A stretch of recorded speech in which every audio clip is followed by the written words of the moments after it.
네, 바로 에필로그. So, we will just begin with the epilogue session. So finally, we came to the very end of the 3-day-long World Ocean Forum. So during this session, we are going to summarize what we have shared for 3 days during the forum. So we have presenters here on the stage. So it is like a group of Avengers all gathered on stage. So we are going to invite each of you to share your remarks. So I now would like to invite the Kim Hyun-kyung, the president of the World Ocean Forum Organizing Committee from the Penstar Group. So would you mind if I just proceed with this session being seated? So thanks to all of you who are here, it sounds like we have successfully concluded all the sessions, and sorry for not being able to participate in every single session. I heard that there were so many participants who came and we did not have enough seats prepared, and also during the session in which Anne participated, participants were just waiting, standing and waiting and also participating. So for the World Ocean Forum, we have talked about the AI computing and how is it going to be applied to the ocean. And also we had a number of meetings among the organizing committee members, and also we organized this forum into different thematic sessions. So did we have 12 different sessions? Yes, that's right. So we are going to talk about the things that we have shared in the session. Some of it were the topics that we have expected, and others there were like unprecedented topics that we have talked about. And I heard that government officials participated in 4 different sessions, for example, marine policy, fisheries, and also ocean fisheries, and more. So they were here to engage in discussion with all of you. So I would like to briefly talk to you about the overview of what's been presented by presenters. Then I would like to invite every one of you. So we tried something new this time, because up until now we have invited globally renowned figure for a keynote session and keynote presentation, and we wanted just to promote this forum to the world. That's why. And the topic of this year's Ocean Forum is AI, and we wanted to know how the AI is going to be applied to not only the ocean but also to the daily lives. And I think we do not have very specific ideas on what's going to happen around the AI and computing, all the design process of the computing chip, which is used to produce semiconductor chip, is also used ChatGPT, and there are some people saying that ChatGPT has been there for the last 15 years, and no, it's been 20 years. So what it does is that it collects a huge amount of data, and also it can deduct the data, and it can even recognize what's dog and what's cat. And also I heard that it took 10 years for the system to be able to distinguish what's dope and also what's cap. But now it is further advanced enough to have dialogue with the humans. And when we throw a question about the world to AI, and the AI answers the question, that's the capability of the AI these days. So at the moment, there's no hegemony around the AI. So we have put a lot of thoughts into who we are going to invite as a keynote speaker. And World Ocean Forum has been playing its role to present a new direction. But we thought that maybe we have to have this year's World Ocean Forum as a new beginning for the new direction. And through the CEO John Huang of the NVIDIA, as you know, it's yes, the company has grown so big, and he was an unknown figure before, and we have looked for whether we have that kind of a figure in Korea. Maybe we have 4 or 5 persons. We are very strong at hardware, but there is a company called Furiosa, which has not grown to be a part of a conglomerate, and the company said that it is going to design a chip by itself. So when we decided to invite the CEO of the Furiosa, he was very pleasant to accept our offer as a keynote speaker. And there's Michida Yukio, the PhD at the Tokyo University, and there's a IOC and the UNESCO, not Olympic Committee. It is more like an intergovernmental committee, and he has expertise in microplastic in the ocean and also climate change. And how to deal with ocean waste. So there's a professor who conducts research on predicting potential ocean waste. So he's also a globally renowned person. So he threw a key topic, and also CEO Peck, another keynote speaker, was also invited to find common ground between the two sectors, and also the semiconductor chip that could be used for the ocean industry, all of which will cast a doubt and throw a question to all of us. And the two persons are like pioneers in their respective area.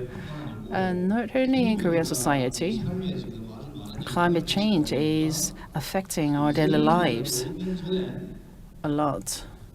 But 5 to 6 years ago, when we first started to have a forum on ocean, that did not garner much general attention, because it sounds like the topic is something that is not so relevant to our daily lives, but something in the distant future. But as we come to suffer climate change, I think we all know that the climate change issue is here, and there's a global scholar which really the person who we asked the person to pay attention to the Ocean Forum was one of the reasons. So we have invited 2 keynote speakers for all the reasons that I have laid out. So the beginning of this World Ocean Forum was very small. And I heard that it turned out to be very successful in combining the two very different sectors, and set the right direction for forecasting the future of the AI and the ocean. And we were going to have 11 or 12 persons for the epilogue session on 24th, the very first day of this forum. The marine bio session was the very first session. So the presentation and also atmosphere, I would like to hear from you. Lee Dae-sung, head of the Marine and Bio-Industrialization Division of Marine Biodiversity Institute of Korea. Do we have him here or not? Okay, then Dr. Chang. Yes, I think you need to give us overall reflection over the forum. I am Jang Ha-yong from Busan Development Institute. In the epilogue session, I am given the chance to summarize the World Ocean Forum that we have for 3 days, and every year I participate to give you summary. So this year, the forum faced a lot of challenges because, AI, the topic of AI seems easy, but it is difficult to find practical way out. But the World Ocean Forum and the planning committee members under the leadership of Kim Hyun-kyum made a lot of attempts to find answers to the challenges we faced. Like Mr. Kim mentioned, I feel like I'm meeting with Avengers of the ocean industry. Everybody is the expert in their own field, so they try to answer your question. They seem like an AI to me. So please give them all a round of applause. 저에게 주어진 시간이 5분입니다. I only have 5 minutes. After Mr. Kim took office as the planning committee chair since 2019, he have prepared this epilogue session. I only have 5 minutes, so I'll only touch upon the essence of each session. So the theme this year is ocean intelligence with AI. So in analyzing the content, we use AI, and we watch what kind of recommendations was made through AI. So we thought that it fits our theme, and we could confirm that AI can show us some of the good recommendations. So first, we gathered the data on ocean and AI and selected 300 keywords, top 300 keywords. As you can see, we have made this word crowd. For ocean and AI, I think there will be many other topics to talk about, but there's complexity in each theme. So the planning committee considers on how we are going to deliver the story out of these words. So the theme, ocean intelligence, we have talked a lot, and a lot of people made suggestions. And we have asked AI to summarize our thoughts. So on methodology, AI suggested us to discuss about how AI will be used in the ocean industry, such as big data, to incur business innovation, business model creation, and K, blue economy, and strategy on international cooperation should be established, and it should contribute to continuous economic growth and innovative change. And AI mentioned that ocean intelligence should take future-oriented approach. So I'm going to show you some numbers. Ocean intelligence with AI, the theme that the planning committee has suggested for this year. We check whether this theme fits the trend, and AI gave us 95 in score.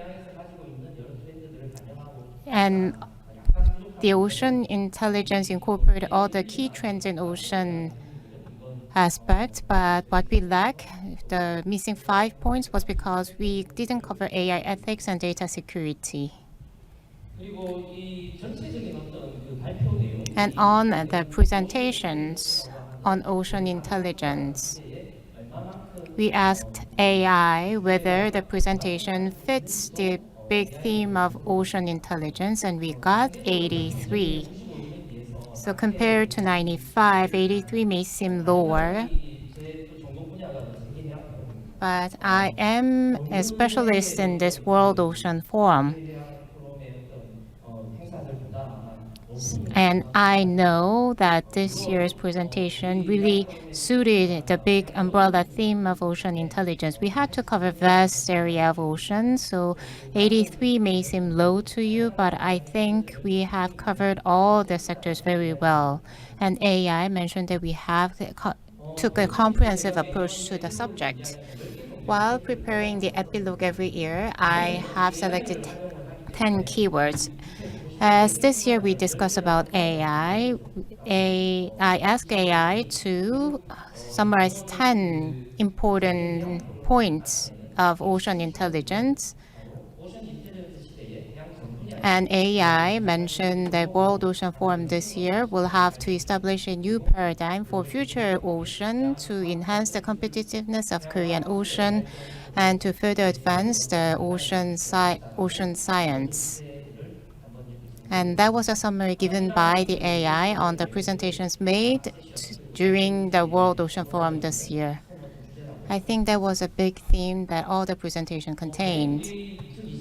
So in 2024 WOF presentations, what kind of insight were suggested? So I asked AI again to summarize top 10 insights. So the result was like so. The conversion of AI and ocean technology, it will bring innovation in the ocean industry, and it will create new business model and lead sustainable development of the ocean industry. So AI suggested that we need to make an effort to incorporate AI to the ocean industry, and I think we took a very good first step through the WOF. Third, so I asked AI again to select top 10 suggestions throughout the presentations made during the 18th WOF. So I wanted to summarize the suggestion made by each session. So ocean is a public goods. And AI suggested that the public organization need to support in AI technological development and talent nurturing, and also legal and regulatory support will have to be made, and local projects should be pursued. So that was the suggestion made by AI. So far in 2024, we saw the AI summarization of our WF, but each session moderator will share their insights in the epilogue every year. I draw a big picture on the World Ocean Forum, and this is a one-pager on the 18th year history of WOF. And this year, under the leadership of Mr. Kim Hyun-kyum, chair of the planning committee, I want to tell you what kind of new attempts have been made throughout the 7-year period. As Kim Hyun-kyum is the winner of the Marine Grand Prize during the gala dinner, many people say that he is someone who is very innovative and he is a pioneer. So likewise, I think he attempted new things every year, and the epilogue was made in 2019 after he took office. So I think it's part of his new attempts. And various themes were covered throughout 18 years. So under Mr. Kim's leadership, this is my own personal assessment on the results. I think we covered more realistic and practical theme. If you look at the previous theme, we dealt with some general themes and an overview, but since 2019, we started to talk about some practical solutions, and the big theme of WOF was to suggest the agenda. If you look at the period between 2018 and 2024, during the term of Mr. Kim, I asked AI to select 5 big things that has changed. First is organization and operation. Before he took office, there was no participation from the industry, but since 2018, the private sector actively participated.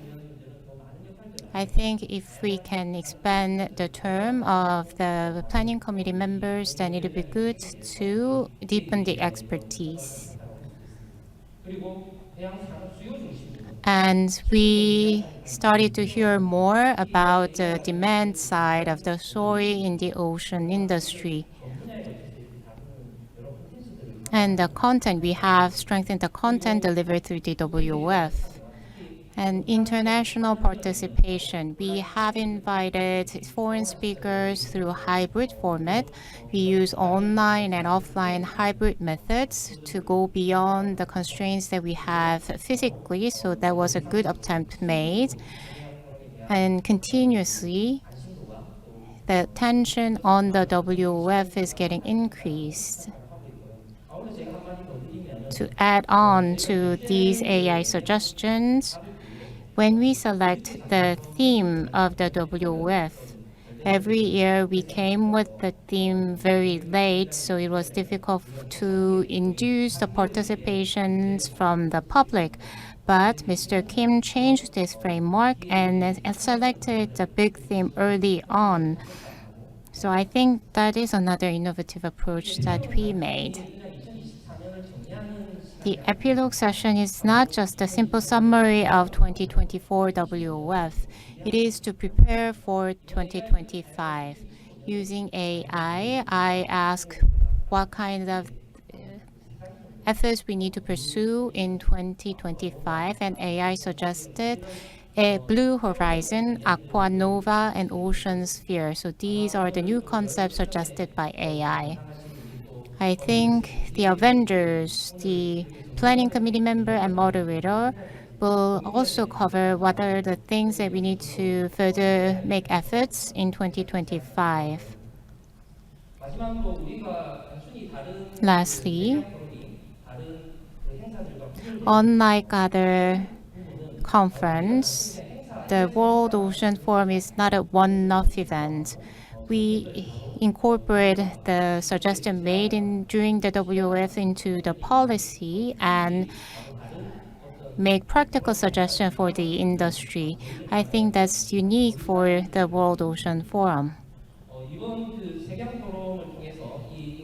Through WF, we talked about artificial intelligence, and everybody agreed on the need to incorporate the technology, and everybody suggested that we need to establish law related to that. In the previous sessions and during the previous National Assembly session, there was an AI-related act being suggested, but during this period of National Assembly, various bill has been suggested related to AI. So ocean sector as well will have to establish a law related to AI on this. We need to have specific law and regulations. I think the WOF has contributed to legal introduction by suggesting the agenda items that we need to cover. So this is for your reference. With the contents that we have gathered here, we are going to discuss it with the central government so that it can be incorporated into the national agenda and the law. I think that will be the end goal of 2024 WOF. That's all for me. Thank you.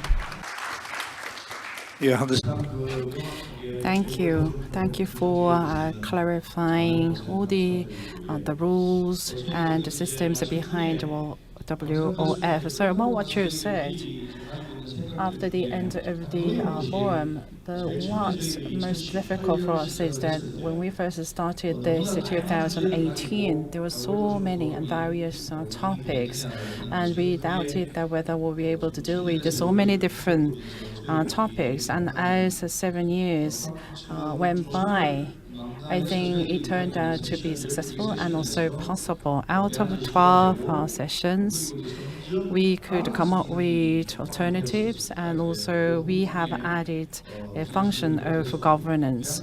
Busan City and also the Ministry of Fisheries and Maritime, they send government officials to respective sessions. So all the things that being shared on site, it can be delivered to directors or deputy directors, so that what they have heard from this forum is reflected onto the policy in the following year. I think that is also one of the great results from the WF. Thank you, Dr. Zhang, as always. And also, we have 2 people who were dedicated to the marine bio, and Baek Yong-chung, maybe Secretary General, could just summarize about these 2 sessions. Hi.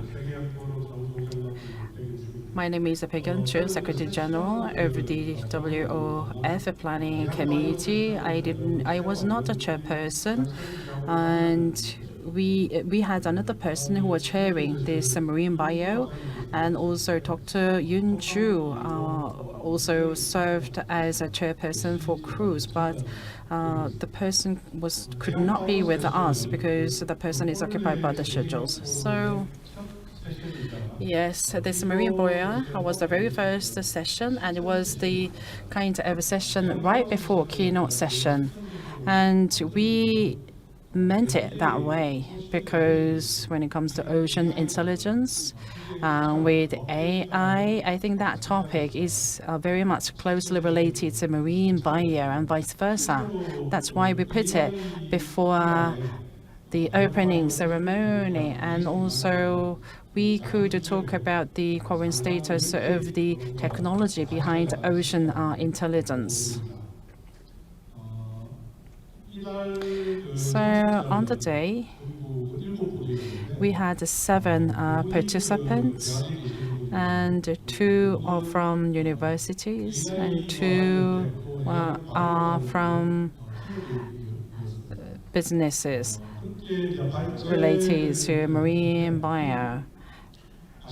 And as you know, bio industry is one of 8 major industries that we think as a engine for future growth, and especially marine bio. We had a very meaningful discussions around the implication of a marine bio in the overall bio industry. So that's why we held this session on marine bio. Attending presentations and discussions, we really came to reach a common ground for the importance of the marine bio sector, especially as part of efforts to have this marine bio as a future engine for growth. We thought that cooperation among stakeholders, especially industry, academia, and the government, need to come together.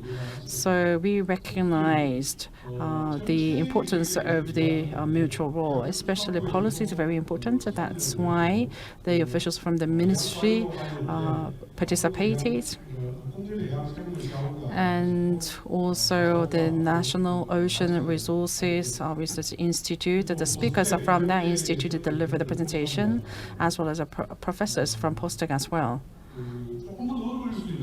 So synthetic microorganism, I think it might sound quite difficult, and I think that session was very meaningful to garner attention toward this synthetic microorganism as well as deep learning.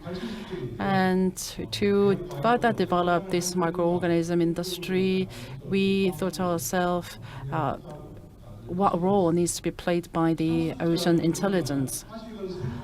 and participants thought that this is very new to them. So I think that's why it is all the more important for us to further develop this technology. We thought that definitely this is a very promising industry. And next, I would like to talk about cruise session headed by Associate Researcher Yunju. So the cruise session is like a flagship session for WF. So cruise session is very important session throughout WF. So in the first year, we thought about the potential of the Korean cruise industry and how we are going to really overcome the stumbling blocks in terms of technology and also laws. Since the COVID-19 pandemic, we checked the current status of the cruise market in the Asia and also in the world in the process. We came to check and also understand the current status of the cruise industry in Korea.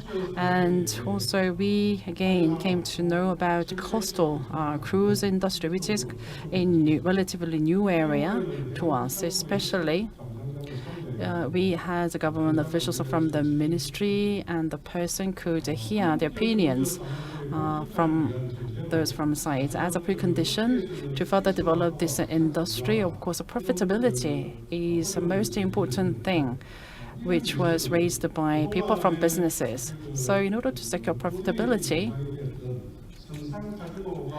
casino on board became the hot topic. So especially from the floor, we could feel that definitely the sentiment around the casino on board is changing. And also that brings about social issues, and also at the same time it carries economic value. So it was a hot topic for a debate and also discussion. And I think definitely the discussion around how to strike a balance between the two were very important. And in the cruise session, last year, 200,000 people enjoyed cruise, which is far exceeding 170,000 people before COVID-19 period. So against this backdrop, not only the academia, but also industry and also policy-wise, we definitely need to pay more attention to Korean cruise industry so that we can come up with very practical policies to provide support for the industry. So I have briefly summarized these two sessions. Mr. Park gave us the explanation and overview about bio session and cruise session. So rather than labeling it as a practical suggestion, so that this year we have raised the issue and passed that on to the ministry officials, and every policy needs to go hand in hand with the field. So I think we've made meaningful contribution. And next, even though all sessions are important, shipping is the most important session that we have for the WF. So shipping and ports. Mr. Kim In-hyun from Korea University will give us an overview. I've heard that you are going to retire this year, and why don't you give him a big round of applause to him.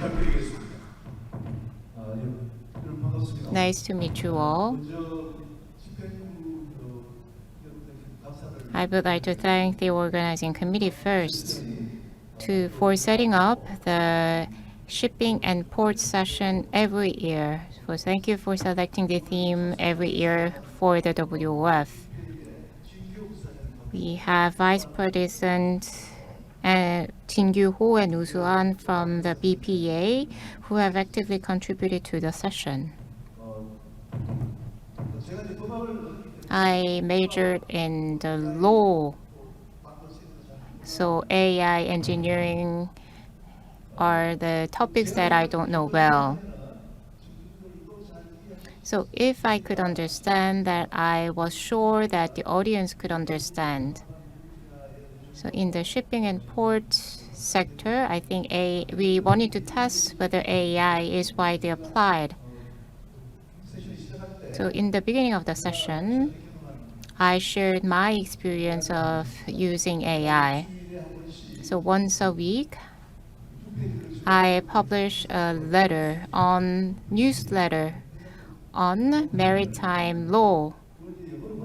And whenever I want to translate it into English, I had to invest 2 hours. But after the birth of the ChatGPT, I asked ChatGPT to translate, and it only took 1 minute. So I just read it and edited it, and after that, published the letter, and it took only 5 minutes. So it saved 2 hours of time for me to spend it in other work. So I personally felt a big change. So AI and ChatGPT is affecting daily life as well. So it will definitely bring big change in the industry. So in the shipping sector and port sector, we wanted to discuss which sector actively use AI and which technology is promising for the sector. We have Mr. Kim Kyu-bum, HMM Ocean Service CEO. He made the second presentation of the session. So this is the summary I have prepared.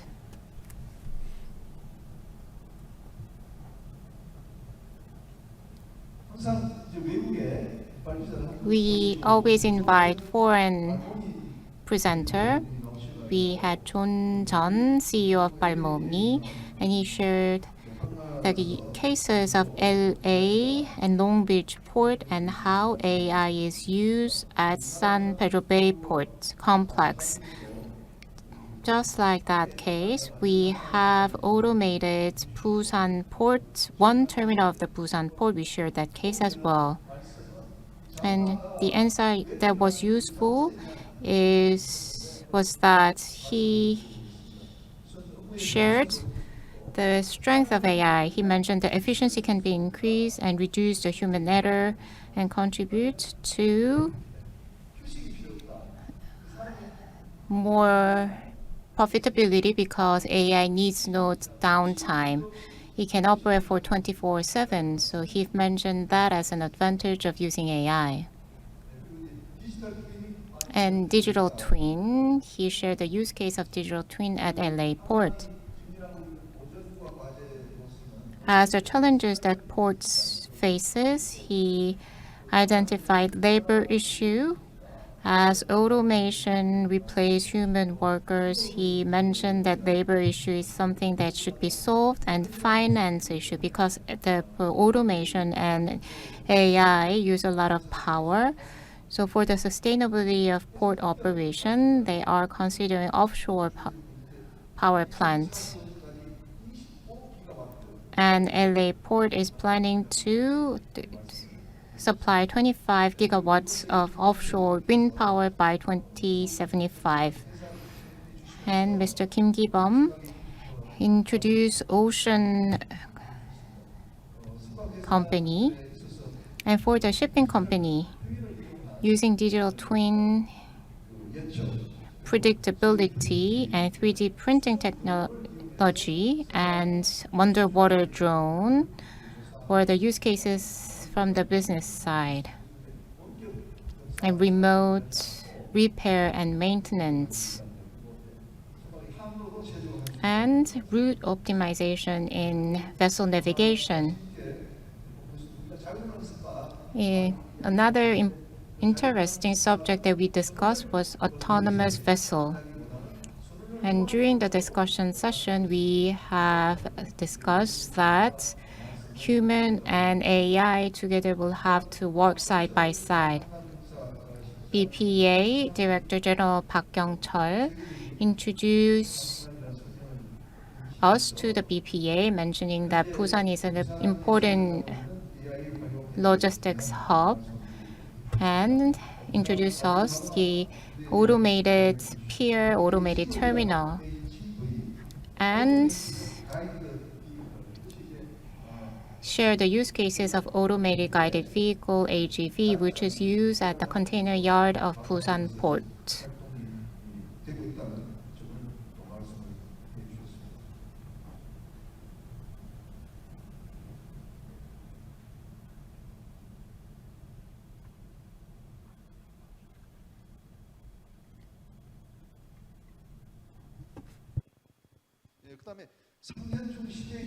Next, we had Mr. Sang Hyun-jung from CJ Logistics. He mentioned the challenges that the CJ Logistics face and other logistic company is the rising people costs, and as the demand side, the users want to get a quick delivery, there's a fierce competition, he mentioned. And he said AI can contribute to resolving this issue, and he introduced CJ Smart Logistics Center.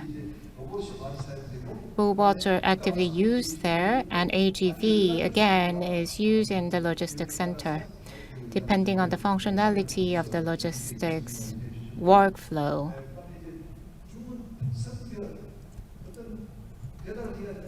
So let's say certain parcel delivery has some characteristic, for example, location or order, then AI can contribute in sorting those parcels. During the panel discussion, we had Professor Woo Soo-han from Chungang University, and he mentioned that we have ChatGPT for AI, but he suggested that ocean-specific ChatGPT will have to be there, and many participants agree on that idea. So what's important here is that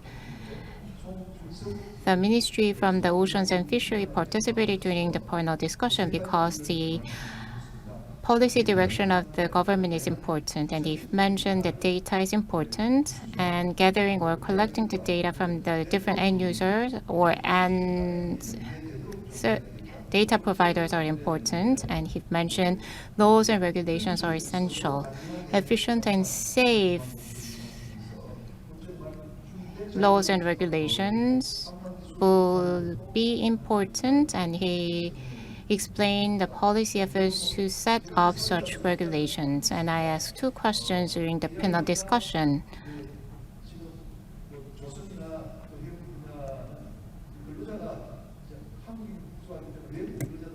In the shipbuilding and marine transportation field, we have many foreign workers. If you visit the east coast of Korea and the shipyard, you can see many foreign workers, and there is language barrier between Korean workers and foreign workers.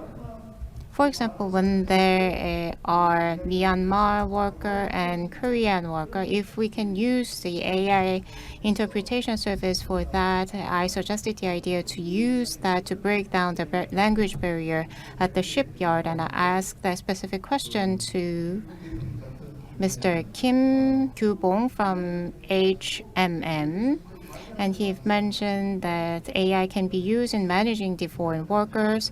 And Mr. Song from CJ said that when giving the safety training, AI instant translation function can be used to enhance the safety. And lastly, while concluding, I received questions from the floor.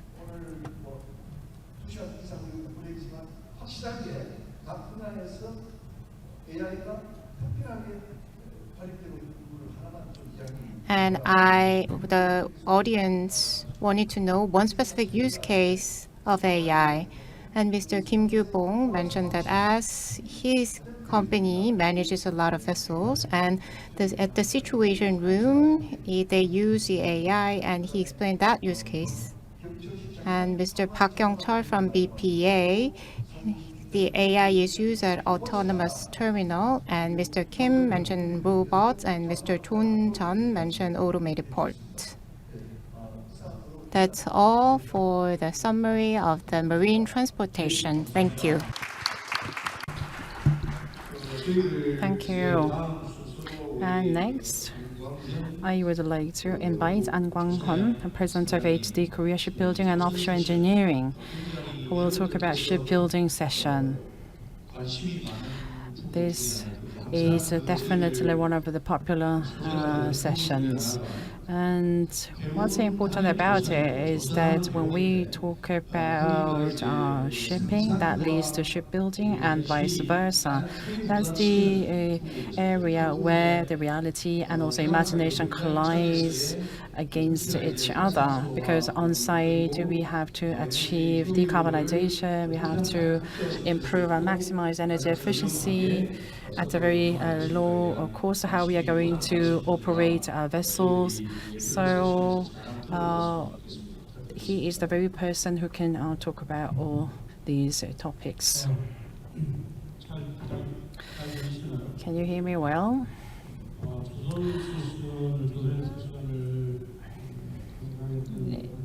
Yes. Again, I'm An Kwang-hun, who chaired the shipbuilding session. And as I was planning for the session and preparing for the session, there were two things that I had in my mind. The first one is shipping industry, because the domestic shipping industry is taking the lead by largest margin.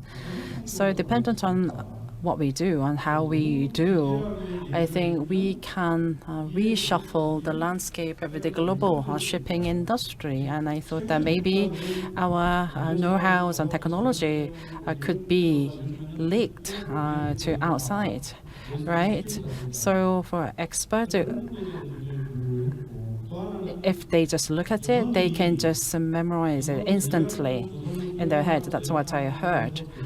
And shipping and also shipbuilding was all about building ships, but now it seems like it becomes more like a comprehensive sectors, which includes shipbuilding, shipping, and also logistics, and also manufacturing.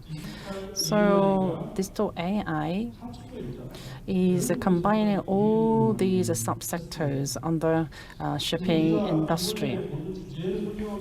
So when we choose topics for individual session, I think the amount of thoughts that we put into is, I think, incomparable within the past. So we mainly talked about competition between the Europe and also Asia, and with the Germany and Japan. At the time gap, we thought that it is like 20 a long time gap, but now this is no longer valid. We have to make bold decision. We have already made a bold decision on decarbonization. And for only 4 years have passed on, and it seems like everything is set up. And we try to look for ways to really achieve digital transformation in the fastest manner. We have to come up with measures. And we have talked about ocean mobility and also digital solution in this session. So really, we had to thoroughly think about who we are going to invite. Are we going to invite someone who is futuristic, or who are in the business, or who are from academia? We had 2 professors, and also we had 3 people from Research Institute, and 6 people presented, and also 5 people discussed. And what they have talked about were all different from one another, 11 topics. But it boils down to one single general topic, I believe. So from design to operation, we thought someone who knows all about this. And we felt that something that is ongoing, it is already well known, it is already opened up to the general public. We thought that.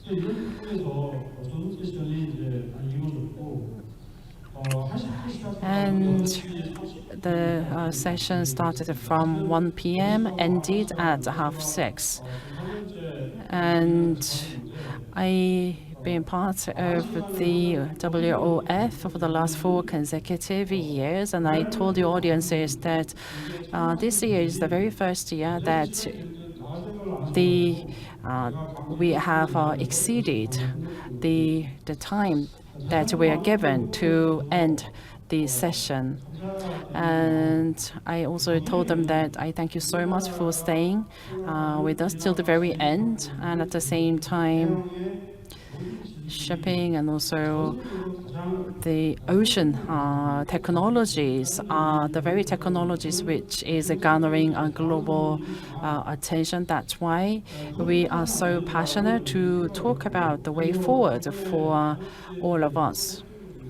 And among the discussion, I used to just discuss right after the presentation being delivered, and I delivered the topic to discuss in advance so that the audiences could read the big direction that we are going forward. And we talked about the AI and also digital transformation and also interaction between them and the whereabouts of Korea. And also we have talked about ocean mega trend and how do we respond to climate change, right? We have to really take the lead by the largest margin, and what direction did we set for digital transformation for us? When we talked about digital transformation, there were 3 ideas for us to keep in mind. There's one thing related to change the fuels to alternative fuels or eco-friendly fuels, and also ocean-wise and also ocean transformation. Without having all these 3 elements into one frame, things will not work out smoothly. So how are we going to really establish decarbonized, eco-friendly technologies for the ocean industry? We should not think the year 2050 will never come to us, right? By the time, bigger change will be there. That's why.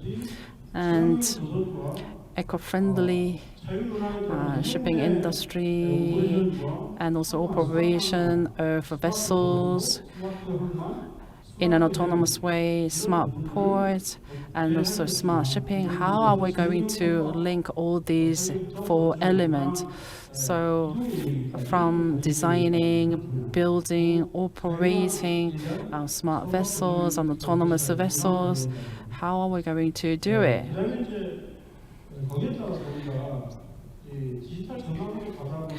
So going toward the digital transformation, as we try to change our fuel to a eco-friendly one, when we really build the vessels, can we really realize profitability out of it? Because the vessels will be in operation for 20 to 30 years. And how are we going to really secure cooperation with relevant industries?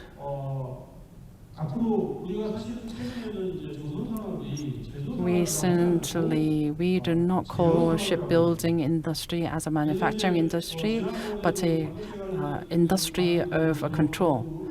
We have attended a list of presentations and also keynote session on semiconductor industry. So semiconductor chips, a lot of the semiconductor chips are used in vessels, meaning that we have to create a blue ocean, and we have to preemptively respond to digital transformation. And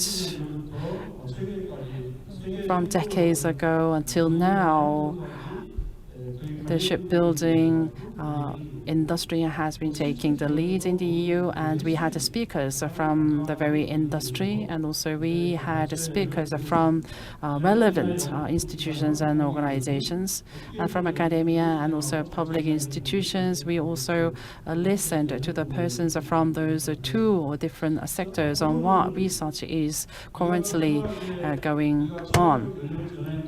So how we are going to build eco-friendly vessels and how we are going to respond to digital transformation. I think going beyond that, we have to collaborate with each other. So when we first start designing and manufacturing, everything should be connected in advance. These are what we have talked about and discussed. And I think shipbuilding session was welcomed by audiences. So then, what topic are we going to choose for the forums to come next year and thereafter? And lastly, there were ideas that I wanted to put forward because of the dramatic paradigm shift. We should not just think it as something that we have to overcome, but we have to think it as something that we have to take the lead. So port industry, shipping industry, and shipbuilding industry, we have to collaborate with each other so that we can create new industries, bringing about synergy. And when we chose this topic, this is something that we never tried before, right? Choosing topic in this way, and also we have to decide whether we are going to talk about something in the past or something in the future. And we have put a lot of thoughts into making decisions on that. So rather than talk about something from the academia in theory, we thought that it is much better to talk about practical knowledge, which is beneficial to all of us. And this forum should not be an end in itself, but as is mentioned by Dr. Chang, what we have discussed has to be reflected upon policy. We have to collect all the ideas being shared, and we have to reflect on the future policies. So during the shipbuilding session this year, these were the topics that we mainly dealt with during presentation discussions. And in the future, I will continue to try something new so that this momentum will continue for the next 20 to 30 years to come. 모두에 말씀드렸지만은 As I've mentioned during the opening comment, so it was not just a separate maritime transport session and a shipbuilding session. I guess the ocean industry is experiencing the conversion between shipping, port, and shipbuilding. I think the shipping session has become the first mover, and you are suggesting many new indicators and the direction forward for the manufacturing industry. Since the birth of the industrialization, machine engineering and other fields that the developed countries led was the manufacturing industry, and now the industry is shifting toward digital manufacturing. The cost from that digital manufacturing will bring the cost down by 20 to 30%. And I guess the session suggested good agenda items for our continued discussions. And next, I would like to invite Mr. Yoon Hee-sung from Graduate School of Maritime for the summary of marine finance session. So a couple of years ago, we started to discuss marine finance, but it wasn't easy for us to cover marine finance session.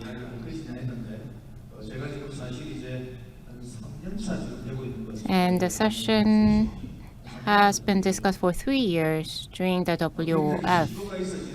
I guess year by year, the session discusses in-depth items. As Mr. An mentioned, I think all the sessions of the World Ocean Forum contains all the related industry. And I have witnessed that the marine finance session was very successful in that aspect. I am Yoon Hee-sung from Graduate School of Maritime of Korea Marine and Ocean University. So the importance of finance cannot be stressed enough because money is like bloodline of the industry. So financing and how you use the finance is an important issue.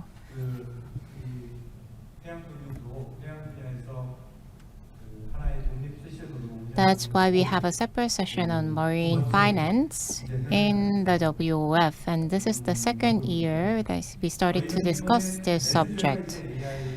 The big umbrella agenda is AI, ocean intelligence. And if we are to discuss about AI only in the marine finance, many people mention that it's very limited. We use AI technology in finance, for example, product suggestions or structural analysis. But the field of finance has a lot to discuss other than AI. For example, environment regulation and how finance will be used and how it will contribute to environmental regulation. So whenever we have a big-scale forum like the WOF, one thing that is always mentioned is funding gap. The meaning of this funding gap is to address the environmental regulation, investment should be made in large scale. And to pay for the investment, then there should be finance demand. But compared to the demand side, to financial contributors or financial channels are not diversified. So that's the problem, and that's the funding gap. If you look at the current state, after the Lehman Brothers financial crisis occurred in 2007, the shipping sector and the maritime transport sector contracted a lot. And the private shipping finance couldn't solve that issue still. So policy finance in Korea plays an important part here. But policy financing cannot fill up that big gap. So that was the central idea we had while discussing this marine finance issue. So other than discussing about the AI, we decided to discuss that finding gap more in depth during the marine finance session. 7 speakers contributed to the session, including myself. We invited 1 European presenter and 1 from Asia and 1 from Korea. So for the European side, we invited Mr. Orestes Sinas, professor of the University of Aegean, Greece, and he has a lot of experience, field experience in the finance sector, and he knows the ocean side well, as he is a marine technician.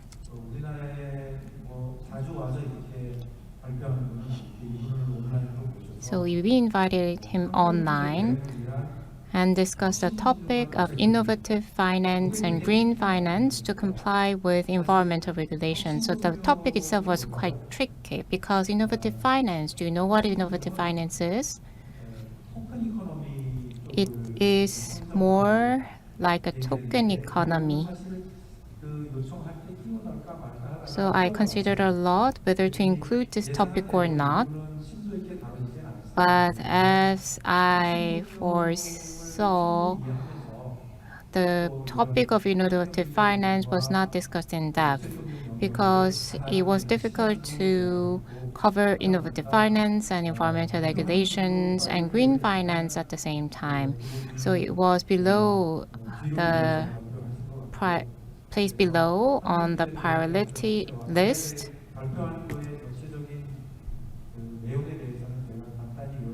So I will give you a summary later on what has been presented. And he touched upon the important things that the shipping companies need to take into account in terms of environmental regulations and green finance. And from Asia, we have invited Professor Matsuda Takuma from Takushoku University. So it was my first time to meet him. So the topic that we have asked him to cover is to talk about business side of the story, because Korea maritime industry business model is quite underdeveloped, because whether it be financial ship owner or traditional sense of ship owner, we don't have a long-standing history of a ship owner company. So we wanted to hear more about Japanese case of ship owner industry. So we asked him to cover Japanese ship owner industry. So in his presentation, he mentioned that ship owning industry is a narrow scope to discuss, so he wanted to talk about maritime cluster instead. So during his presentation, he covered Japan's Ehime maritime cluster, current status, and the development of the cluster.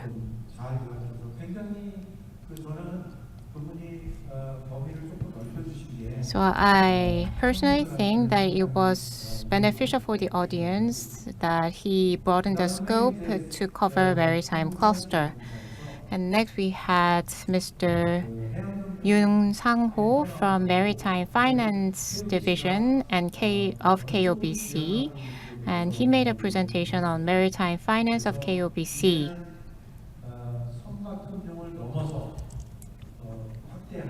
And he mentioned that the financing will be expanded going beyond the vessel financing.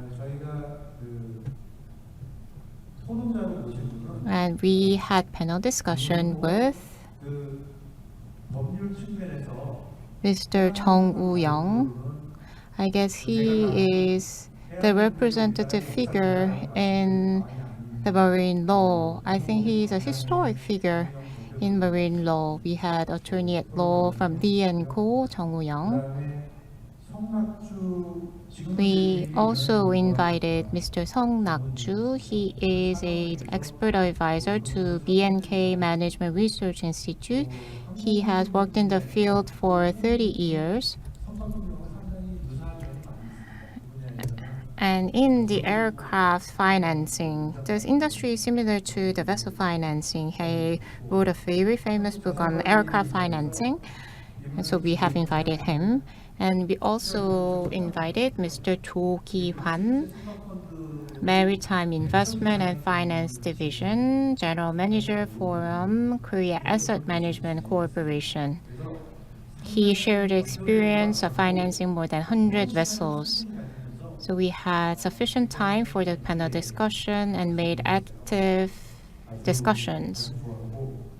It was really good. Professor Orestes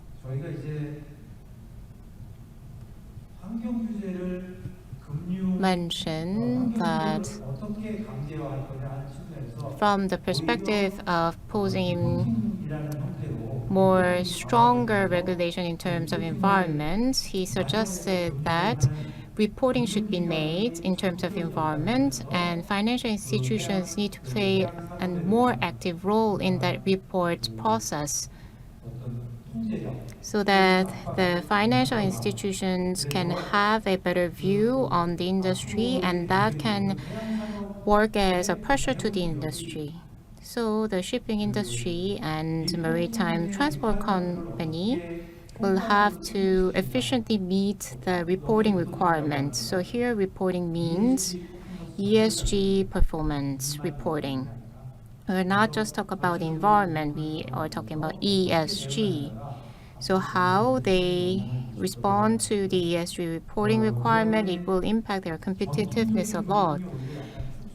And he's mentioned that the traditional financing role will decrease, and he mentioned ESG-linked financing and green bond will get a lot of attention in going forward. So he suggested that shipping and marine transport company will have to prepare. He emphasized digital disclosure. I think information disclosure overall, I think the disclosure should be made more objective, and that's another challenge that we need to solve. And Professor Matsuda Takuma introduced the Japan's maritime cluster. Near Imabari, there's a maritime cluster. Japan is different from Korea. They have a ship owner industry.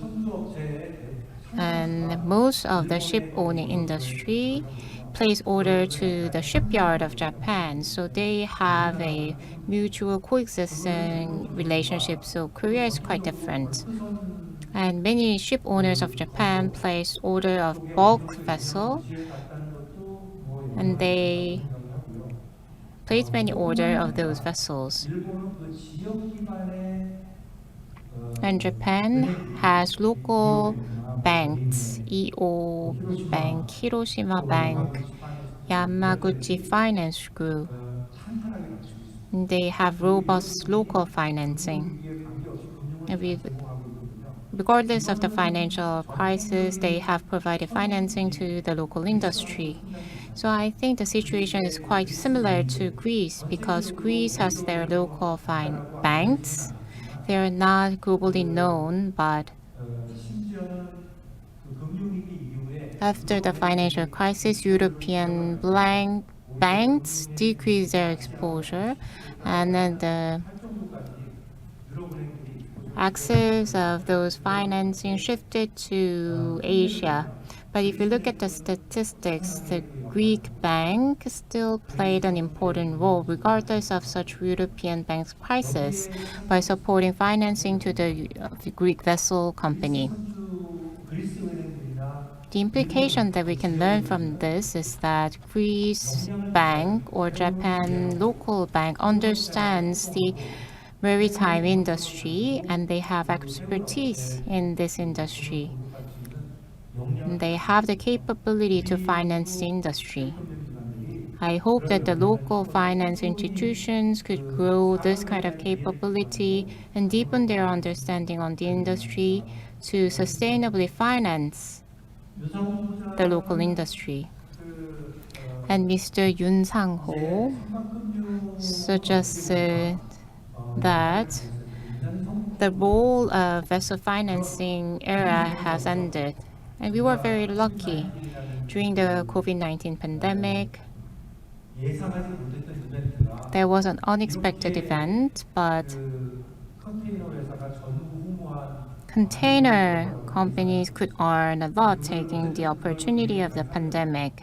They took the chance and they could make a lot of money. And KOBC, thanks to the success of the container company, could earn a lot throughout the pandemic. So ship financing was quite successful. But we have to go beyond ship financing. So as a result of that thought, port service financing or port facility financing will have to be included. And that is not limited to Korea. Globally, there will be more investment made on ports. And there's reason for this. We suffered supply chain crisis during the pandemic. The supply chain disruption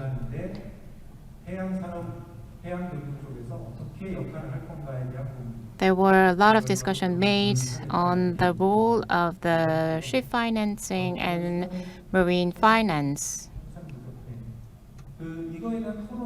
So as the discussion during the panel discussion, Attorney Chung gave an in-depth presentation.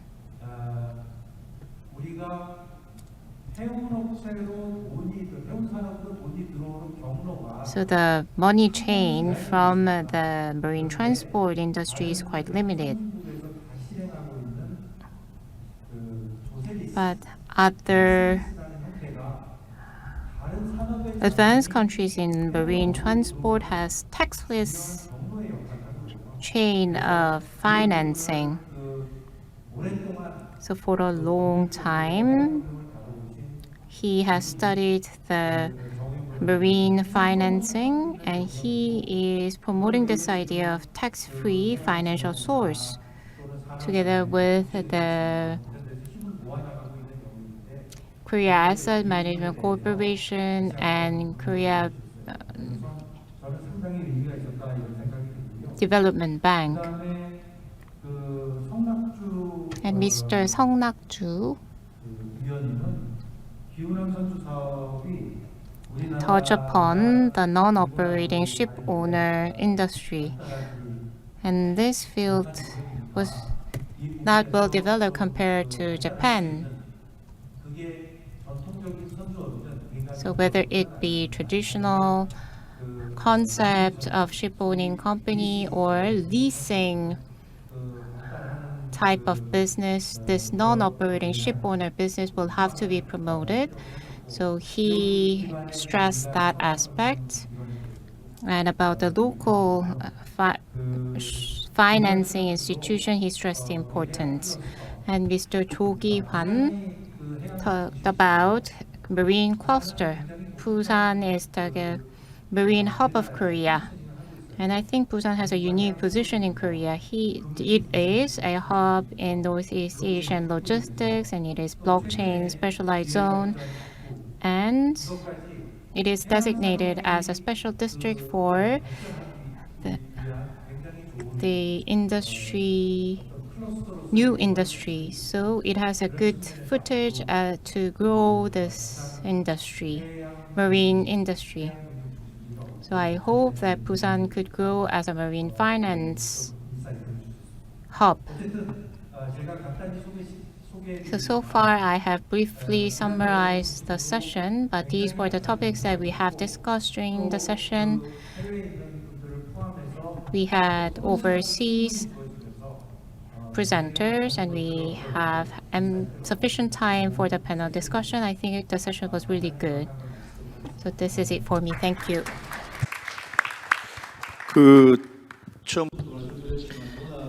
As I mentioned from the beginning, as is mentioned by Unisong, Dean, without marine finance, nothing will be possible. So I think he really mentioned very important things, right?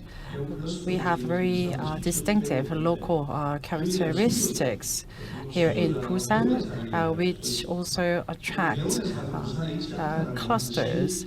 And for the fact that we do not have shipping companies based in Busan, it is problematic. And there are 156 members of the IMO. And to my understanding, there's less than 20 countries which has its own shipping industry. And also, there's only a couple of countries which boast the shipping industry and also shipping industry coexist. And as already Dean said, we do not have a strong and competitive ship owner industry, meaning that all the risks are imposed on the shoulder of shipping industry. And it takes full responsibility from the very beginning to all the way to how to secure financial resources, right? And as we have ocean business or corporation business, if we have them here along with relevant organizations here in Busan, then maybe we can utilize financial institutions dedicated to ocean business. Then we won't have any problem in procuring financial resources. And he really gave us a lot of insight, and all the remarks that you said to us really touched my heart. And next, I think this session I heard again was very important and also popular. And I would like to invite Ma Chang-mo, Deputy President of Korea Maritime Institute, why the fisheries session was very popular. And I did not really expect to see so many audiences during the session that I chaired. So when it comes to fisheries, we talk about aquaculture and also fishing boat and response to climate change. So lots of topics were dealt and handled. And I think the AI really was the commonality among all different topics, because AI is definitely one of the areas of interest for everyone. And there were countries which did not participate in the session before. So I was surprised by this as well. There was one participant from Germany, which develops software and provides technical support, and also PCS project is dealt by the company in France.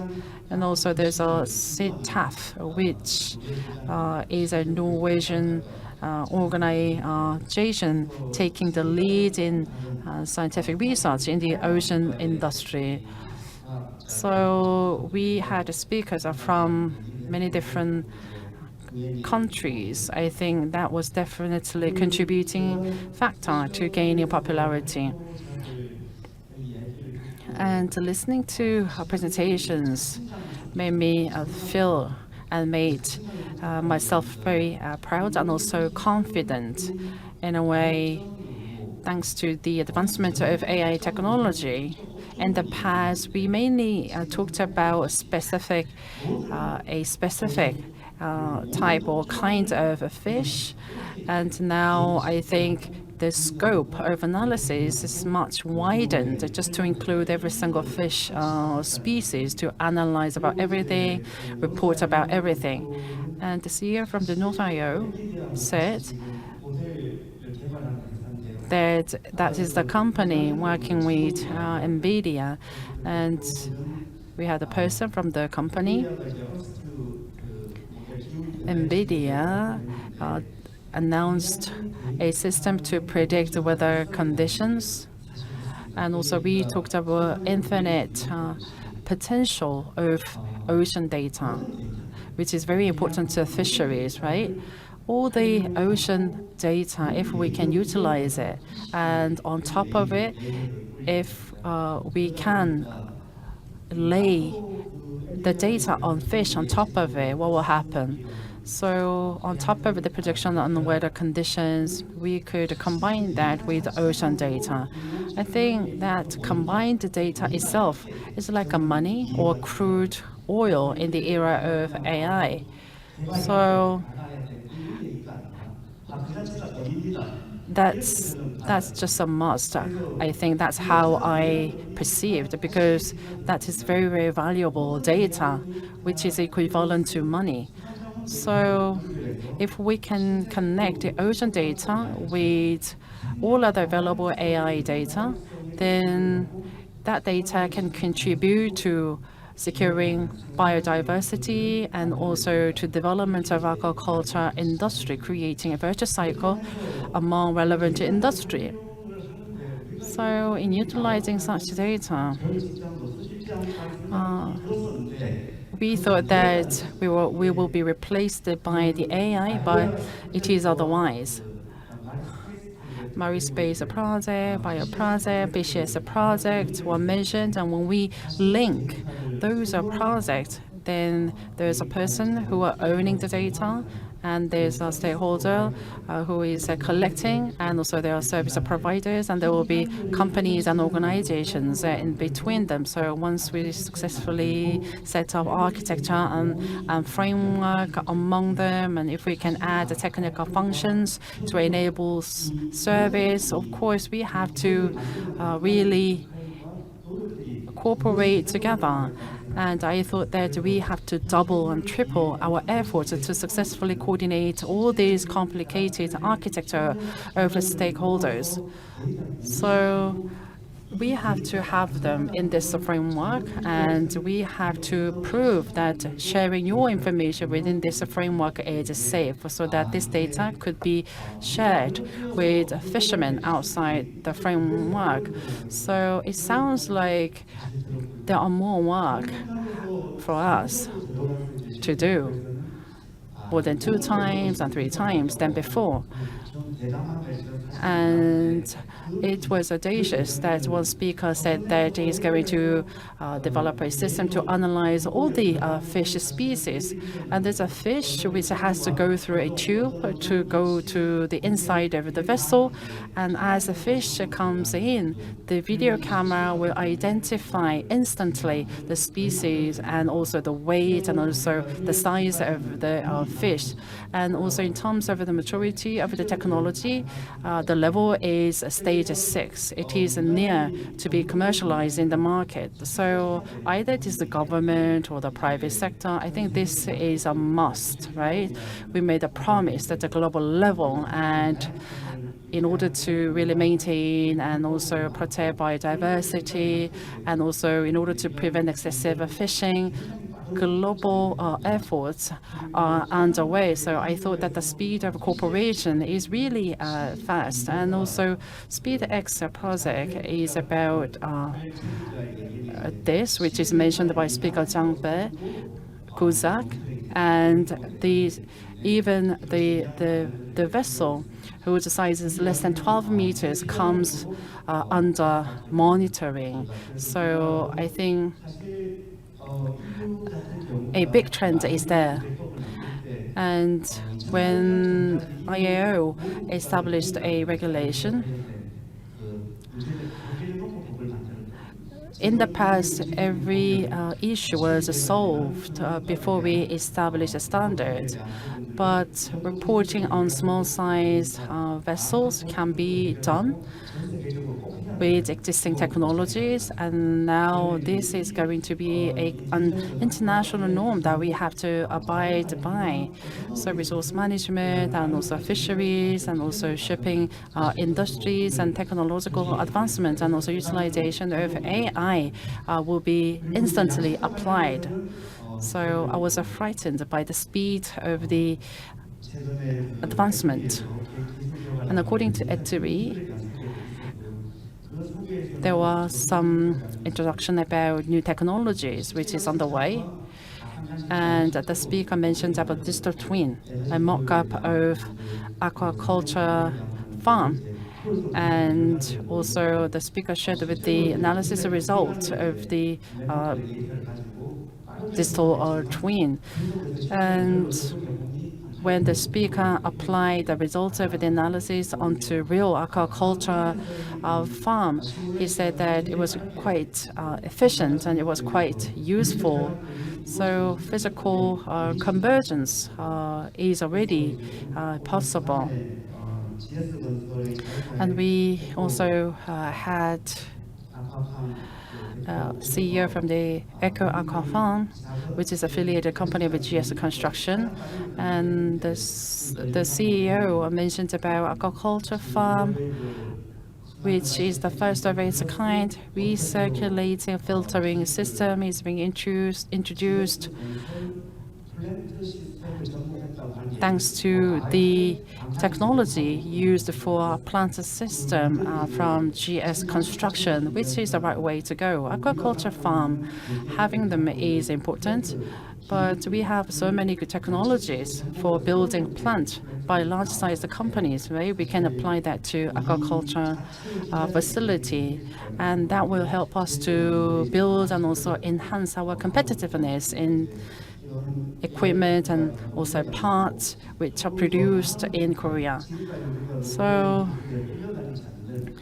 we will not be dragged by Norwegian technologies, and that's how I felt after listening to his presentation.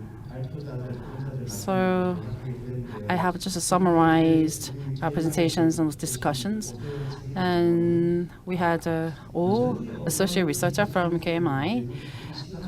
Still, the researcher said that the fishing village is not really well receiving and accepting new technology. And as the CEO from the aqua farm said, those pioneers who try to take the lead in developing new technologies, they are struggling, right? Because they are likely to, or the possibility to fail is very high because they are at the very forefront. So it means that we have to really provide a huge support for pioneering companies. And the researcher analyzed why, and when it turned out that when your neighbor is well using that technology, then other local residents are likely to also adopt and accept technologies. That was the main message from the researcher. So it was all the more pleasant to see so many participants. And maybe we have to widen the scope of fisheries, right? Maybe I thought that I do not have to necessarily put the fisheries for the session to talk about fisheries. 우리 마창모 박사님. Thank you, Dr. Ma. I could see that you became very confident after presiding your session, so you wanted to drop the term fisheries in the fisheries session, so that was very bold. We have 3 renaming sessions to cover, so I would like to invite Mr. Kim Min-soo for the summary of the Blue Economy session. So before I begin, taking this opportunity, I would like to thank and congratulate Mr. Kim Hyun-kyum for winning the Korea Marine Grand Prize. So I have the floor now. I wanted to extend my congratulations first. During the Blue Economy session, we discussed marine data and AI and possibilities and prospects of the Blue Economy era. When we had the first planning committee session, the Blue Economy session didn't exist.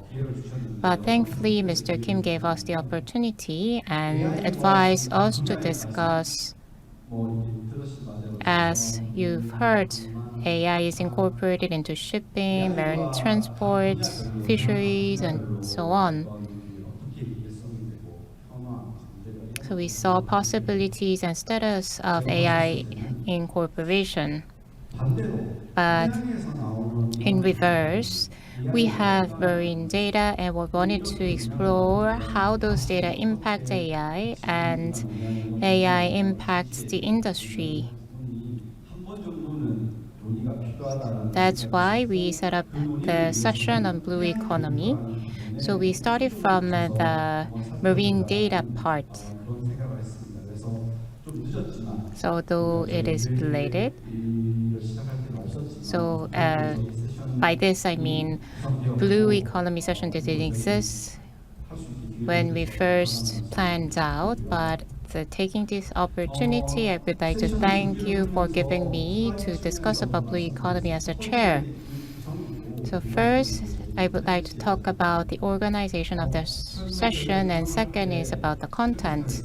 So when we set up the agenda, so we thought marine data is owned by the government and the private sector, so we call public data and private data. And in the international community, marine data should be actively shared. It can be thought of as a means, but marine data can solve or contribute to solve the marine issues, and by letting the underdeveloped country to use marine data, they can solve their problems and maximize their potential. So I think international cooperation is very important in marine data field. And what the World Ocean Forum is aiming for is to share Korea stories and follow the best example that the world has. So we are serving as a platform. So that's why we have invited 4 Korean experts and 4 foreign experts. On the topic of marine data, we wanted to discuss various issues, for example, public data, private data, international cooperation, and talent nurturing. So we have invited speakers from industry, academia, and business sectors.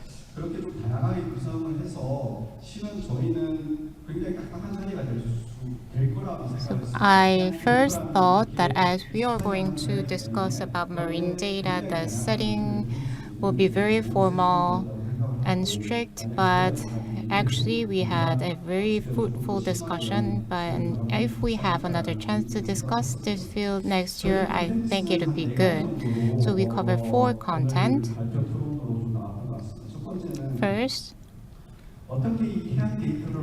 is about how to utilize marine data and how we currently utilize marine data. So the use cases were shared. The first speaker was from Korea, and he mentioned about the ocean data that we have and how the AI is incorporated in the ocean data. We have vast amount of ocean data and how those data is converted into information that is useful for the data user and how the industry can tap into those data. And second presenter was from OECD, and the speaker was in charge of the data project, and she shared OECD examples. And she explained OECD value chain of public data sharing. So together with other countries such as Poland, UK, and so Belgium. The reason why they have that project is to standardize the marine data they separately have. So the information that is extracted from the shared data again influence the strategy establishment of each country. And second presenter was from NOAA and shared the US case. She shared the marine satellite account and how the marine sector is valued or evaluated and how they are incorporated into the policies. And natural capital accounting. And then NOAA has conducted another research project on marine natural capital accounting, and she shared the case. And we have invited this discussion from ACRI Group France, and the discussion shared the case of France.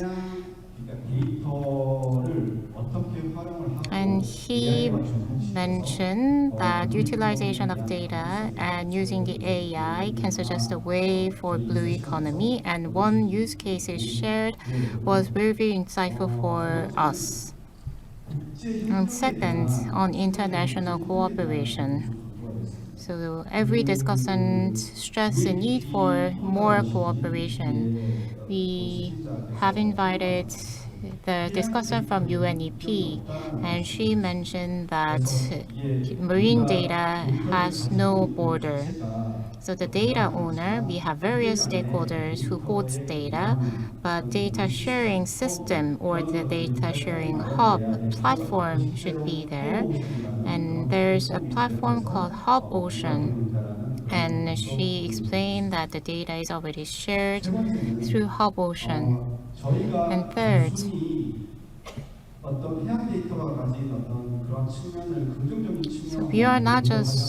we didn't just talk about the positive aspect of marine data.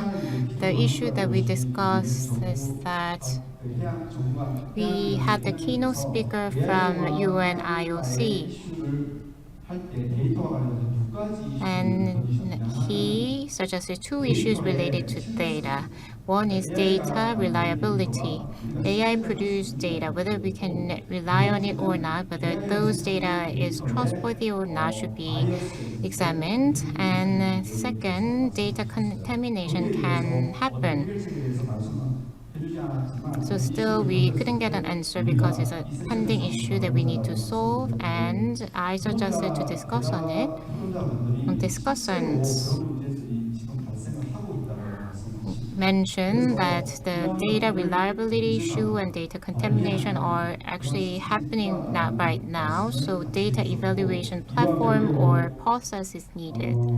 And AI ethics and linkage between public data and private data, that requires another data privacy issue and data security. So all these agenda items should be discussed, and that was raised by the discussants. And for a long time, we have discussed on how to manage and evaluate the data, and that needs human. And that point was raised very frequently. So lastly, I want to stress the importance about nurturing talent. So I'll summarize our panel discussion on talent development. Although it is difficult, we need to do it, then how? So one case was shared.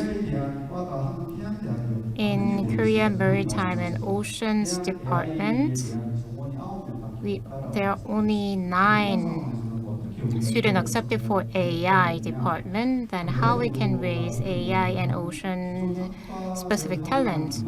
Then one way suggested was to converge the fields of ocean and AI, and short-term training program should be established to host AI expert and ocean expert. An industry academia joint project should be led, and that should be supported by the government.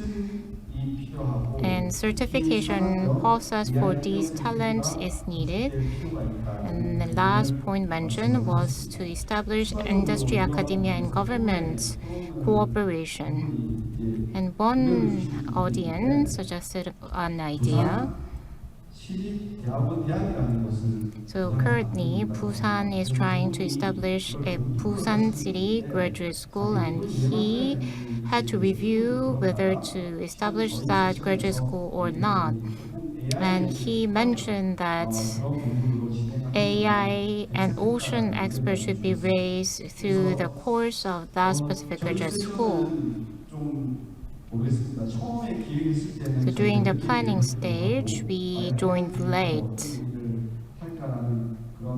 And on marine data, we were not sure what to discuss, but as mentioned, we had a lot of discussion on this issue, and it was really good. Thank you.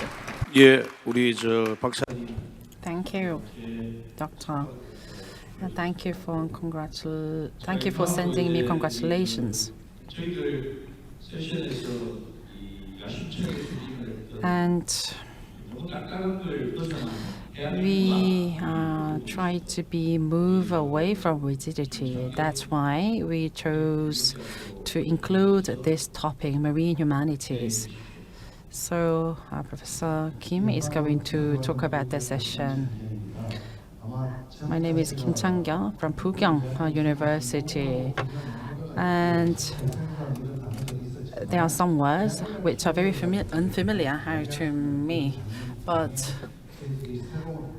I believe that we could talk about culture around marine humanities and how we can link this to the actual business. So since 2017, we have been conducting research on marine humanities, the research level, and we've been thinking how we can return what we have gained to Busan citizens. The key words are Busan, marine, ocean, and humanities. Then we've been talking about this all the time. Busan is the center of ocean, right? If that is the case, what will come to the minds of foreigners or to persons from other regions? Then I think shipping, logistics, and also trade are also other words that will come to their minds, right? Then if that is the case, how really can we translate all these words into a tangible thing? So I've been participating in this WF since 2018, so this is my 7th year to be part of WF. So I've been thinking about how can we return what we discovered about Busan to local citizens. And also, from a few years ago, Busan is also promoting North Port as a cultural item to promote Busan. So we think that definitely we need to raise awareness among local citizens around culture, marine, and also humanities. So during the session, we thought too then how should we deal with AI on marine humanities? How should we display the ocean near Busan?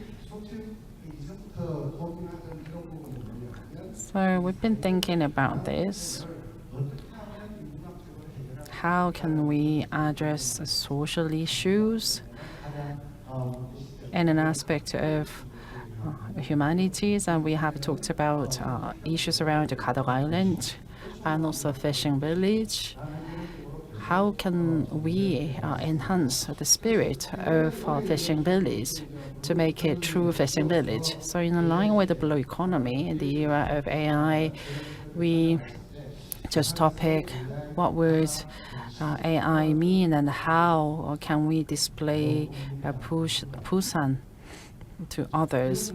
And the National Ocean Museum is the first thing that we have to first think about. And also, we want to look at similarities between the National Ocean Museum in Busan with those in other countries. And also we talked about how we can further expand the marine humanities across Busan. As the first presenter, the speaker was from National Ocean Museum, who talked about the past, the present, and future of the museum. And also the speaker mentioned about the achievement and also future plan. And also The speaker mentioned about a project to establish ocean platform based on metaverse. Of course, there could be some limitations, but I think in the future, AI also comes in exhibition in the museum. And secondly, speaker also mentioned about the current status and prospects of national ocean museums abroad, and also mentioned about a traditional way of exhibition and also future way of exhibition, referring to the National Museum of Natural History in the UK, and to include other museums. And also he added the way forward for the museum in Busan. And also we talked about how to combine AI with exhibition. Keywords are very interesting. Normally, we had to display something real, but in the future, we will have to create new things. We have to put something very creative and unprecedented. So in the past, we had spatial limitations, but we will not have it in the future, in time and also space. So we talked about we have to create new artifacts exceeding the conventional concept of traditional artifacts.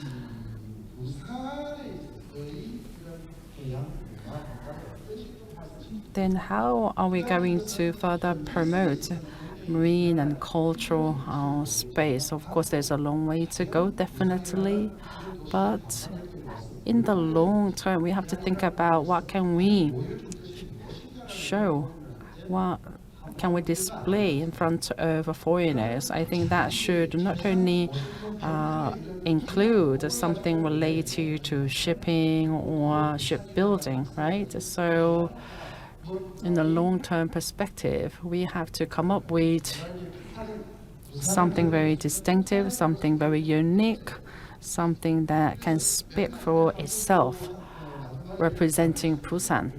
And the last speaker mentioned that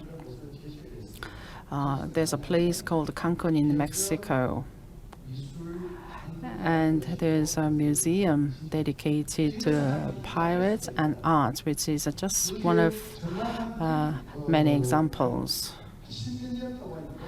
So the city made efforts for decades to build this museum dedicated to pirates and art, which is covered by many media. Of course, it'd be difficult to realize that in Busan right now, but we have to have a long-term perspective. So we have the long-term vision to further promote Busan.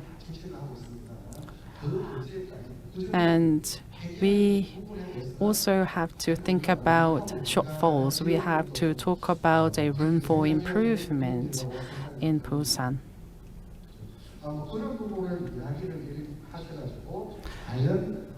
So we have to think about how can we create a cultural space dedicated to distinctive characteristics of Busan.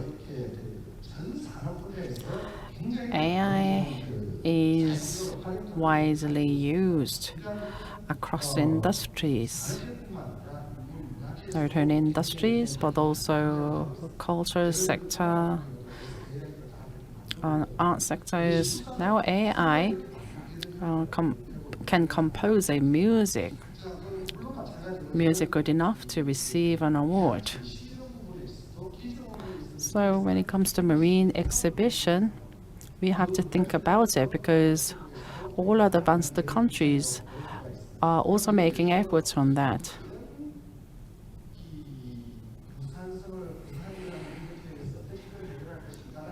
So, as I mentioned, marine policy is important. From 2020 to 2030, the ministry came up with the Act on Developing Fisheries Industries, and insights includes marine education and also exhibition. As is mentioned, we have to go back to marine and ocean education. I think having few more universities will not be able to address all these issues. The education on ocean should start from kindergarten and primary and middle schools throughout.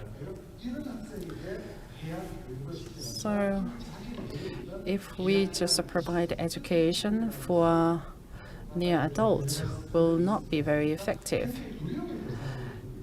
And the ocean will be very unfamiliar to those adults who just started to receive education after they're all grown up, right? So we should begin the education for very young children so that we can raise awareness among the general public from their young age. So this is where the power of education comes in.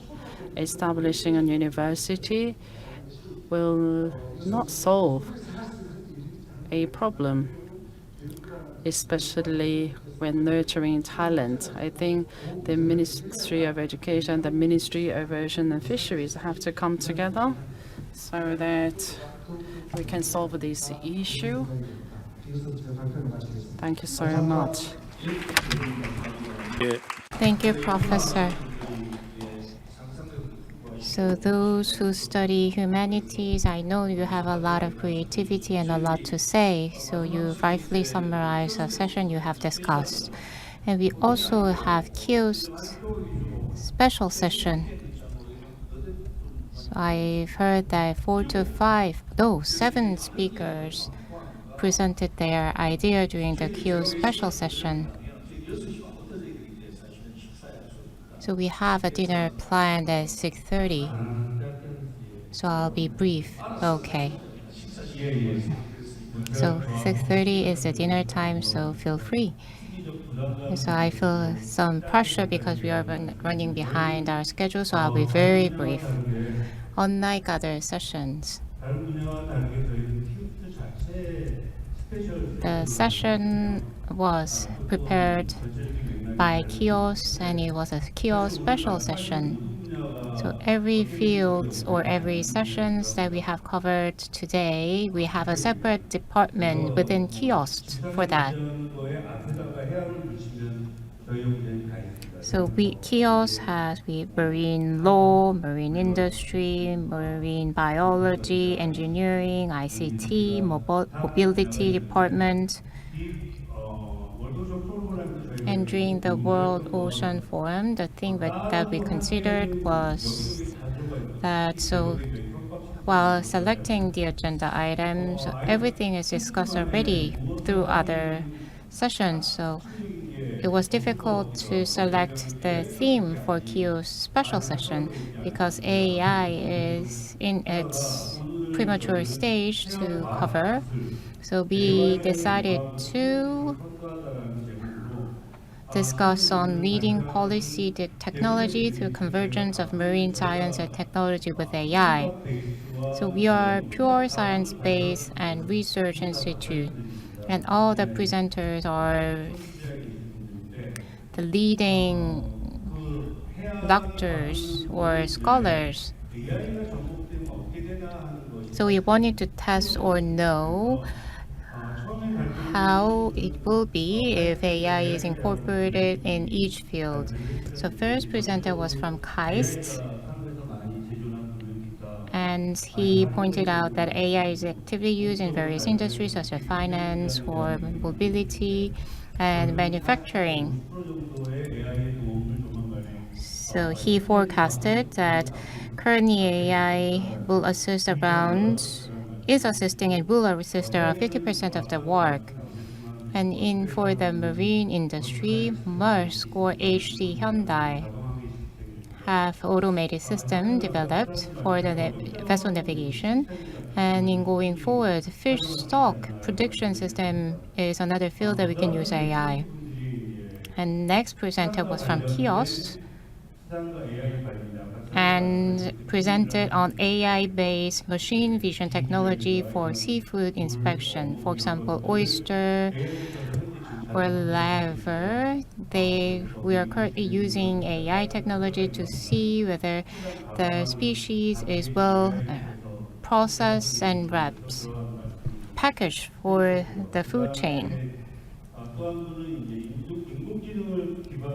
Next presenter talked about AI-based ocean observation and prediction. In the science field, we have many observation systems. When there's a typhoon or a machine breakdown,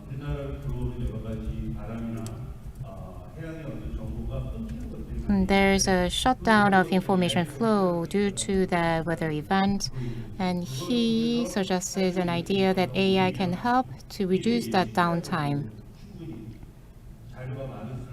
And if we have more data, we can increase the accuracy on prediction. So we saw the hybrid modeling system. And next presenter is from Kiosk Data Center Department. And he mentioned that the more data we earn, we can use or incorporate AI to enhance the accuracy of the prediction. And another lecturer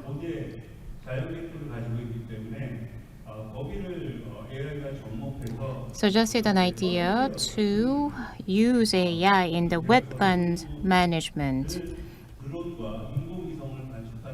So the observation data that we get from the satellite and sensor for the benthic resources. For example, there are many benthic marine animal or marine resources that live. So by using AI, we can have a better visibility on the wetland and benthic environment. So wetland is a protection area. So if we can use AI in that area, we can have a better view. For example, that's the AI incorporated to the marine environment and marine creatures.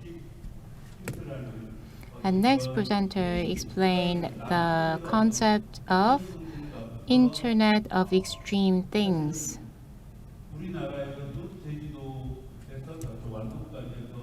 In Korea, if we establish an equipment between Jeju Island and Wando Island, we can have internet connectivity to those islands.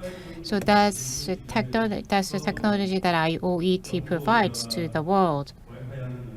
Let's say if we have Wi-Fi equipment of IOET established here, then we can get internet connection from our home. And the use case was that from Antarctic region. And last presenter presented about development of technology for establishing an underwater data center complex. So he's in charge of establishing that underwater data center. And for that data center, a lot of electrical machinery and equipment should be installed. And he shared the actual model that is installed at the data center.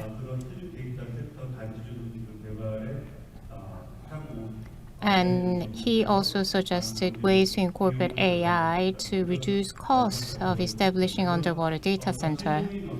So overall, my impression is that when we first planned out for this session,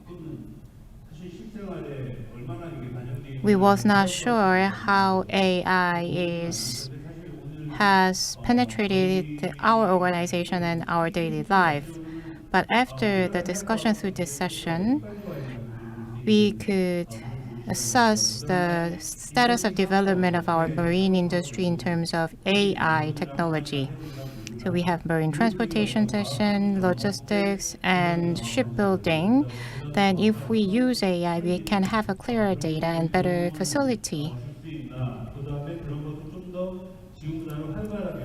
Then in going forward, we will have to use AI technology more actively, because as the technology advances fast, then that integration to our industry will have to take faster. And Mr. Kim suggested the idea or theme to cover for the next year and following years. I'm not sure Kyo's will be able to have another special sessions, but I'm really curious on how much development we'll be able to achieve in 1 year. So my suggestion for next year theme is to track the progress since today. So that's all for me. Thank you. Lastly, we have Director Shim Song-tae from Busan, who will talk about Busan Metropolitan City. He's belated, but Busan Metropolitan City is the largest sponsor for this WF.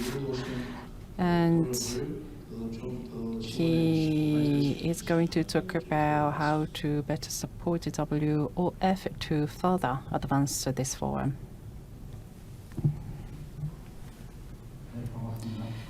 Hi everyone, my name is Shim Sang-tae, Director from Busan Metropolitan City.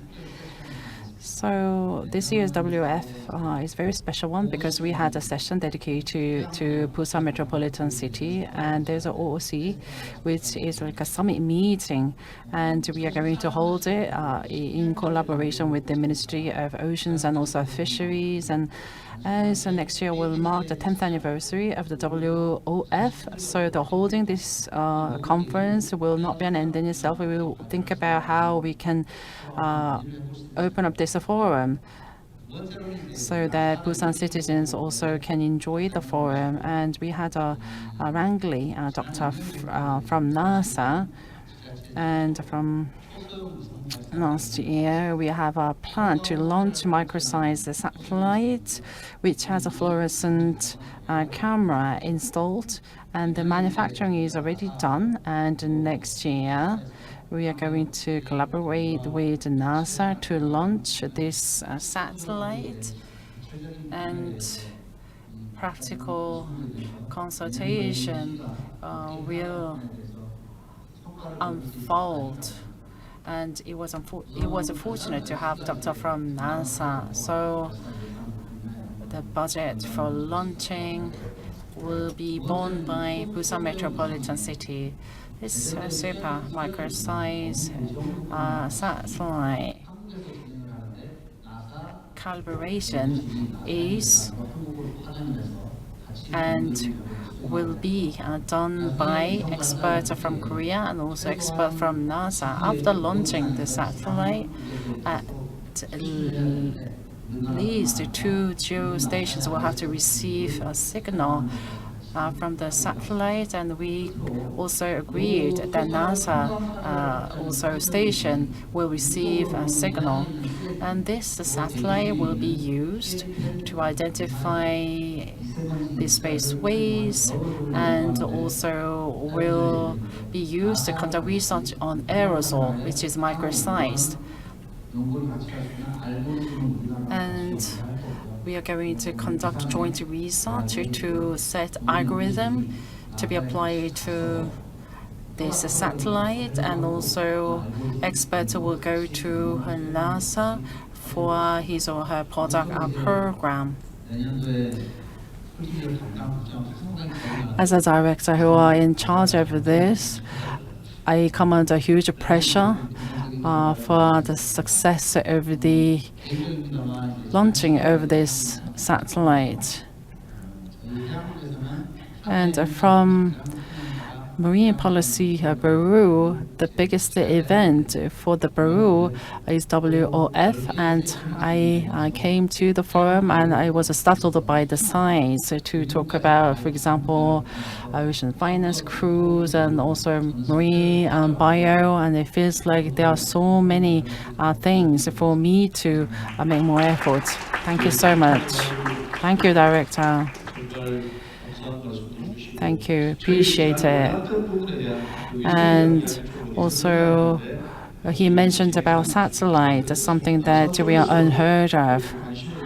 And it is good to hear that NASA is paying attention to it, and also NASA is collaborating with Busan. As a businessman, when I go here and there are things that I always hear is that Korea is a fast follower.